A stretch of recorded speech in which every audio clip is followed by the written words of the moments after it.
ভালো বলকার, ভালোই করছে তো। ভালো ভালো।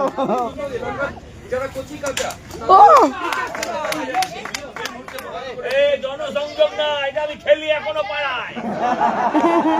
শুনুন, মানুষের মন থেকে শিশু মানসিকতাটা যেন কখনো কারো উঠে না যায়, শৈশবটা যেন মানুষ ভুলে না। সজলদা, এখানকার লোকাল লোক দাবি করছে আপনাকে দেখে যে কারখানা বন্ধ, তাদের কাজ নেই, প্রত্যেকদিন 130 টাকা রোজ সেটা পায় একটা ভিক্ষুকের অধরে।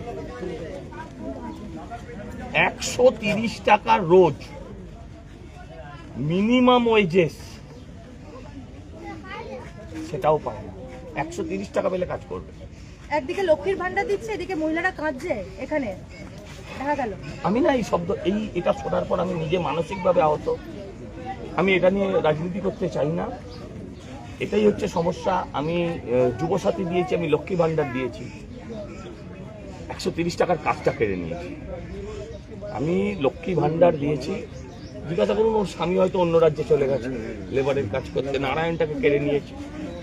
আমি লক্ষ্মী ভান্ডার দিয়েছি, কিন্তু আমি ওর 130 টাকা রোজের কাজটাকে কেড়েছি।